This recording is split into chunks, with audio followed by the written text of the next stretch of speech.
How's it going, ladies and gentlemen?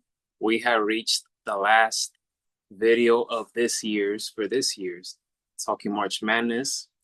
Florida Gators are your 2025 national champs. I'm Miguel Mike Medina. This is my partner, Avery Jones. Avery, Florida is back on top for the first time since 2007. But my heart breaks for Houston Cougars. I wanted them to win this game. They had it. Those last possessions made me sick to my stomach.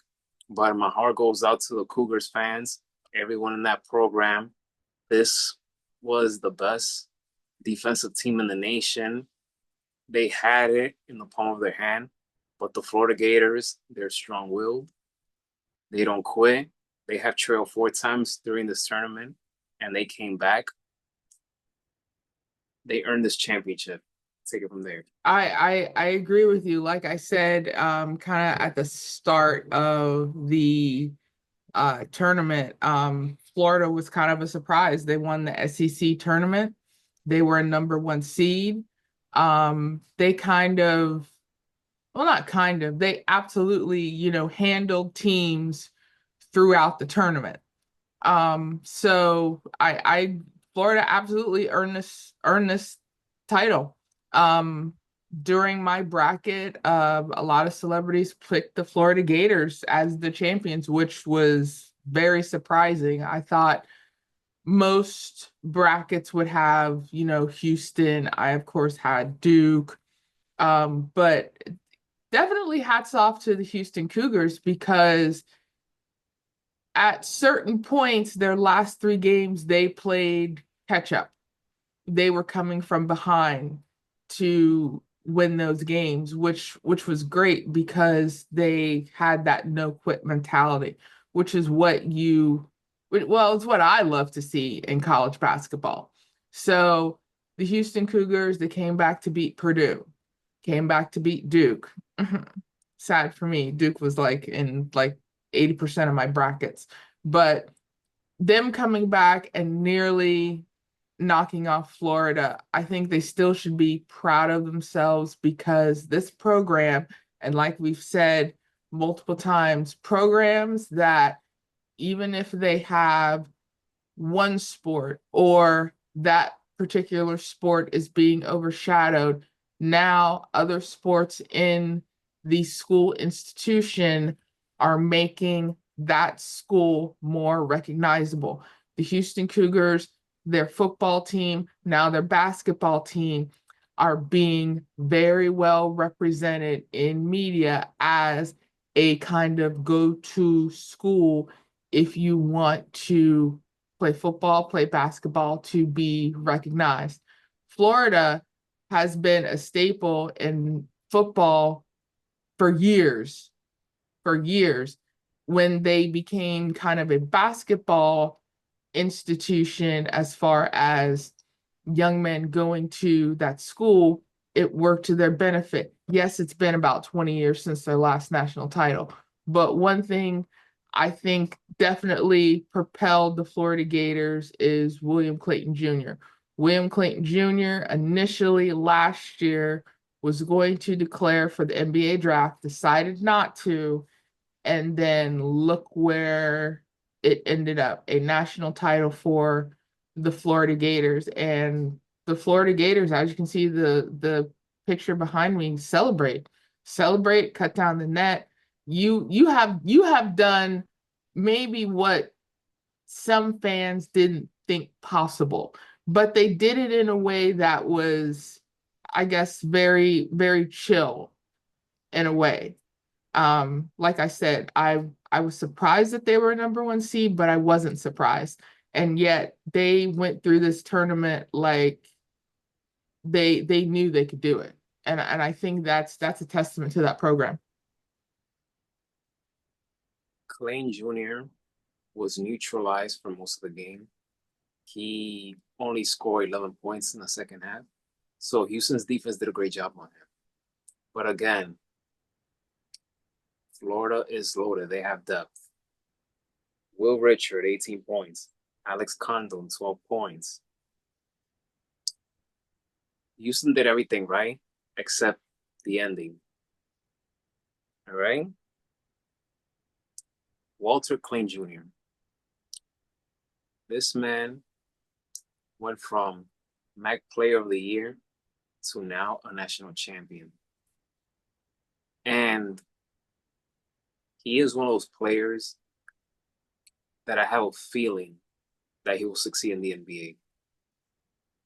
I have that feeling. I don't know why, but I have that feeling that he could thrive in the NBA, and I hope he does. He better do. He better prove me right. But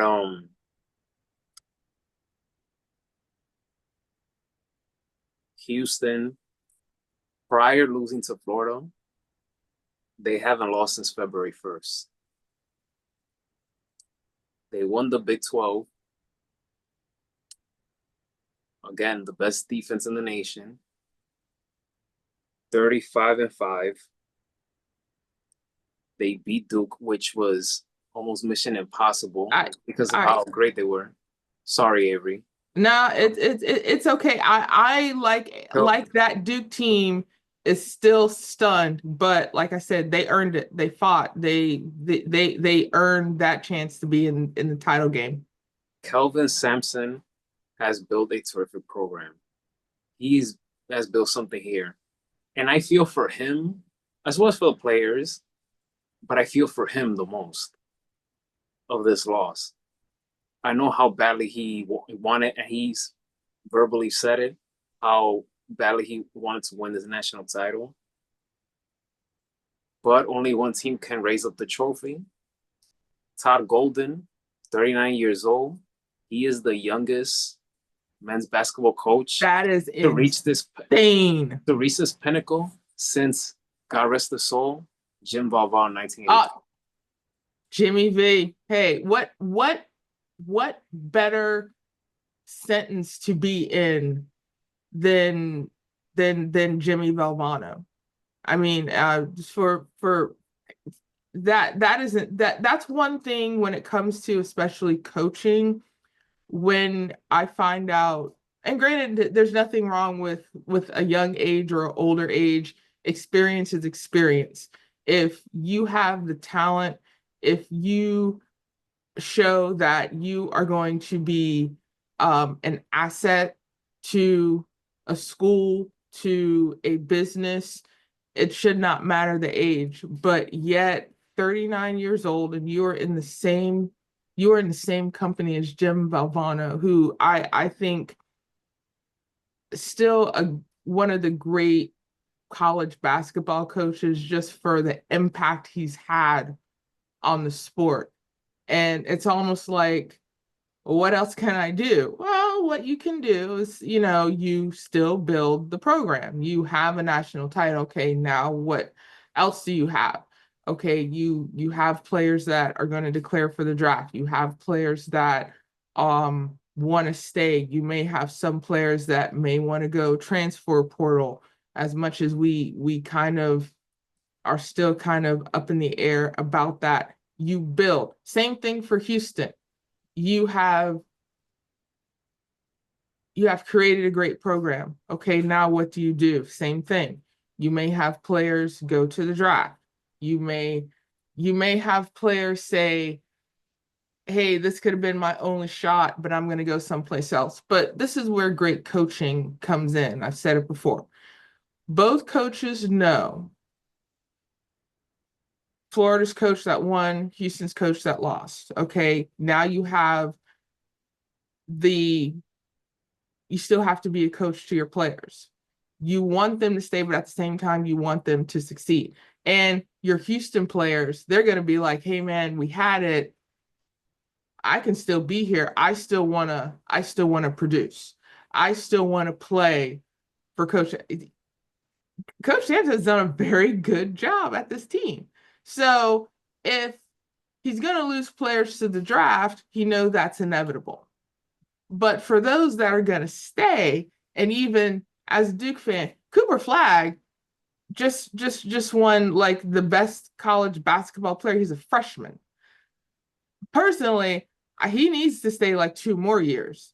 For a hopeful person, he needs to stay 4 to get his degree, to make sure he has a backup plan. But all in all, just talking about these two teams, Florida and Houston, both coaches, you know, they have you have the one that won, you have the one that lost, but still at the same time, okay, what are we going to do next season? Because already, analysts are talking about, where Houston, preseason Houston's already a favorite next year. They're like, I think they're already favored like 5-2 odds or something like that. So, like, if you lost and you're already like a top favorite, so you know that okay, if if other people are giving you a chance, okay, what can we work with now? Florida, same thing. They're still favored, not as much, but you have these two teams that were, even though Florida is the best because they won the national championship, these two teams were the best two teams going into this title game. You had Houston that didn't quit until the clock was zero, and you had Florida doing everything right because to me, they were kind of under the radar. Now, granted, I had colleagues who were like, oh, yeah, Florida's going to win it, like, no problem. But then again, they're Florida Gator fans. They graduated from the school. They have kids that go to the school, they're alumnus. So that's kind of the backstory for them. But even as a fan, if you're rooting for your Gators, go for it. So now you have the backing of not only this great school, for basketball, now it's almost like, well, what else can't we do? Now it's almost like, okay, we may have to turn people away now for those that want to come, but still, we still want to build this great program. And like I said, 39 years old, it's as long as he wants to stay there, as long as things are working well in his benefit, he's got a great foundation to work on. Coach definitely has a great foundation to work on. Well, Avery, this was a great pleasure to do a third year in a row talking March Madness. We cover UConn the last 2 years. This year, Florida. And what's interesting is that Billy Donovan just got enshrined into the Hall of Fame. And the last time the Gators won, he was the head coach. So everything it is a great week for Coach Billy Donovan. But Avery, thank you so much. Always a pleasure, always a joy to collaborate with you, talking March Madness. Looking forward to hopefully year 4 next year for March Madness, and hopefully we have ourselves a new champion next year. And I wish Houston the best, especially this off season, because you just never know with the whole transfer portal and things like that. Players, even before they play a game, a lot of them they mentally check out because they're like, okay, I'm here, but that's it. So, but it's gonna be a very interesting off season for sure. But Avery, thank you once again, and let's aim for year 4. A pleasure as always. I'm so happy to talk March Madness with you, Miguel, my friend, and definitely can't wait for year 4.